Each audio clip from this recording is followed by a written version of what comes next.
Hello students, আমার চ্যানেলে তোমাদেরকে স্বাগত। 2026 মাধ্যমিক পরীক্ষার্থীদের জন্য শুরু করছি ইতিহাস ক্লাস। প্রথম থেকে শেষ পর্যন্ত ভিডিওটা দেখবে। আমি এখন দ্বিতীয় অধ্যায় অর্থাৎ কন্টিনিউ করছিলাম পার্ট 6। আগের যে ভিডিওটা হয়েছিল আমার, এটা 7th পার্ট, 7 নম্বর ভিডিও দ্বিতীয় অধ্যায়ের এসিকিউ আকারে। ঠিক আছে, এসিকিউ আকারে যে ভিডিওগুলো আমি তোমাদের দিচ্ছি প্রত্যেকটা চ্যাপ্টারের ধরে ধরে দিচ্ছি, অনেকগুলো পার্টে, পার্ট 1, পার্ট 2, পার্ট 3 করে। এটা কিন্তু দ্বিতীয় অধ্যায় সেকেন্ড চ্যাপ্টারের পার্ট 7, অর্থাৎ এটা কিন্তু শেষ পার্ট, এই সেটের শেষ পার্ট। ঠিক আছে, প্রত্যেকবার ভিডিও শুরুর আগে আমি বলি একটাই কথা, তোমরা প্রত্যেকে শর্ট প্রশ্নের জন্য কিন্তু গুছিয়ে পড়াশুনো করো।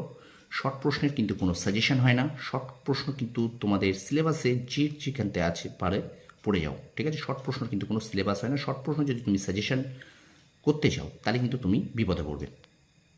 আমরা জানি প্রত্যেকটা চ্যাপ্টারের প্রত্যেকটা সাবজেক্টের আমাদের কিন্তু প্রত্যেকটা সাবজেক্টের কিন্তু আমাদের 30-এর ওপরে শর্ট প্রশ্ন আছে, সেগুলোকে কিন্তু আমাদের পুরোপুরি করতে হবে। শর্ট প্রশ্ন যে সব করে আসতে পারবে বা ম্যাক্সিমাম করে আসতে পারবে তার কিন্তু নাম্বার অনেক বাড়বে। ঠিক আছে, চলো শুরু করি, কথা না বাড়িয়ে ক্লাসটি। দ্বিতীয় অধ্যায় ইতিহাসের। দেখো প্রশ্ন, দেখো রাজা রামমোহন রায়ের কোথায় মৃত্যু হয়? লন্ডনের ব্রিস্টল শহরে রাজা রামমোহন রায়ের মৃত্যু হয়। পরের প্রশ্ন দেখো, বেদান্ত কলেজ কে প্রতিষ্ঠা করেন? রাজা রামমোহন রায় বেদান্ত কলেজ প্রতিষ্ঠা করেন। যতমত ততপথ বাণীটিকার শ্রীরামকৃষ্ণদেবের। কে 19 শতকের বাংলায় সর্বধর্ম সমন্বয়বাদী মতাদর্শের উদ্ভব ঘটান? শ্রীরামকৃষ্ণদেব 19 শতকের বাংলায় সর্বধর্ম সমন্বয়বাদী মতাদর্শের উদ্ভব ঘটান। রামকৃষ্ণ মিশন কবে প্রতিষ্ঠিত হয়? 1897 খ্রিস্টাব্দে। রামকৃষ্ণ মিশন কে প্রতিষ্ঠা করেন? স্বামী বিবেকানন্দ রামকৃষ্ণ মিশন প্রতিষ্ঠা করেন। রামকৃষ্ণ মিশনের প্রথম কেন্দ্র কোথায় অবস্থিত? রামকৃষ্ণ মিশনের প্রথম কেন্দ্র মুর্শিদাবাদের বেলডাঙ্গা থানার অন্তর্গত মহুলায় অবস্থিত। কোন স্থান রামকৃষ্ণ মিশনের সেবাতীর্থ নামে পরিচিত? মুর্শিদাবাদ জেলার মহুলা সারগাছি অঞ্চল রামকৃষ্ণ মিশনের সেবাতীর্থ নামে পরিচিত।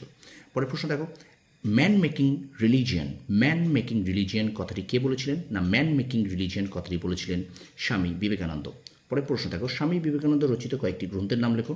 স্বামী বিবেকানন্দ কয়েকটি গ্রন্থ হলো বর্তমান ভারত, প্রাচ্য ও পাশ্চাত্য পরিব্রাজক। প্রত্যেকটা নাম কিন্তু খুব গুরুত্বপূর্ণ, মনে রাখবে। বর্তমান ভারত, প্রাচ্য ও পাশ্চাত্য এবং পরিব্রাজক। ঠিক আছে, এই তিনটি কিন্তু ভীষণ গুরুত্বপূর্ণ গ্রন্থ স্বামী বিবেকানন্দের। পরে প্রশ্ন দেখো, শিকাগো বিশ্ব ধর্ম সম্মেলন শ্রেষ্ঠ বক্তা কে ছিলেন? না, শিকাগো বিশ্ব ধর্ম সম্মেলনের শ্রেষ্ঠ বক্তা ছিলেন স্বামী বিবেকানন্দ। পরে প্রশ্ন দেখো, কবে স্বামী বিবেকানন্দ শিকাগোয় বক্তৃতা দেন? 1893 খ্রিস্টাব্দের 11 সেপ্টেম্বর স্বামী বিবেকানন্দ শিকাগোয় বক্তৃতা দেন। তোমরা 1893 সাল দিয়ে পড়তে পারে 1893 সালের কত তারিখে স্বামী বিবেকানন্দ শিকাগোয় বক্তৃতা দেন? না, 11 সেপ্টেম্বর। সুতরাং সালের পাশাপাশি তোমরা এই তারিখগুলোকে মনে রাখার চেষ্টা করবে, অবশ্যই মনে রাখবে। ঠিক আছে, পরে প্রশ্ন দেখো, কে বলেছিলেন ভারত মাতাই আমাদের আরাধ্য দেবতা? স্বামী বিবেকানন্দ এই অভিমত প্রকাশ করেন। কলকাতায় বেঙ্গল এশিয়াটিক সোসাইটি কবে প্রতিষ্ঠিত হয়? না, কলকাতায় বেঙ্গল এশিয়াটিক সোসাইটি প্রতিষ্ঠিত হয় 1784 খ্রিস্টাব্দে। এশিয়াটিক সোসাইটি কে প্রতিষ্ঠা করেন? এশিয়াটিক সোসাইটি প্রতিষ্ঠা করেন স্যার উইলিয়াম জোন্স। পরে প্রশ্ন দেখো, বাংলার নবজাগরণের প্রাণকেন্দ্র কোথায়?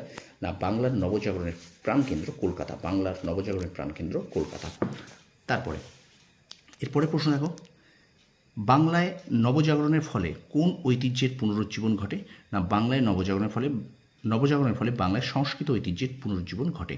পরে প্রশ্ন দেখো, বাংলার নবজাগরণকে অতি কথা বলে কে অভিহিত করেছেন? বাংলার নবজাগরণকে অতি কথা বলে কে অভিহিত করেছেন? না, বাংলার নবজাগরণকে অতি কথা বলেছেন গবেষক বিনয় ঘোষ। শেষ প্রশ্ন, বাংলায় কোন শতককে নবজাগরণের শতক বলা হয়? 19 শতককে নবজাগরণের শতক বলা হয়। এই প্রশ্নটা কিন্তু মাধ্যমিক 2017 সালে এসেছিল।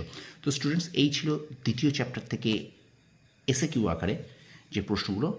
এই সেটের আমি পার্টগুলো শেষ করলাম, 7খানা পার্ট, এই ধরে কিন্তু 7টা পার্ট হলো। ঠিক আছে, আমি আজকে বলে নয়, আমি কিন্তু দীর্ঘদিন ধরে তোমাদের কিন্তু এই ধরনের ক্লাস করেই যাচ্ছি। শর্ট প্রশ্ন যাতে তোমাদের কিছু অসুবিধা না হয় তার আপ্রাণ চেষ্টা করছি। আর একটা কথা মনে রাখবে, আগামী সপ্তাহে তোমাদের কিন্তু ফার্স্ট ইউনিট টেস্টের সাজেশন আসবে। অবশ্যই আমার চ্যানেলটা শেয়ার করো, সাবস্ক্রাইব করো, পাশে থাকা বেল আইকনটি প্রেস করে রাখো।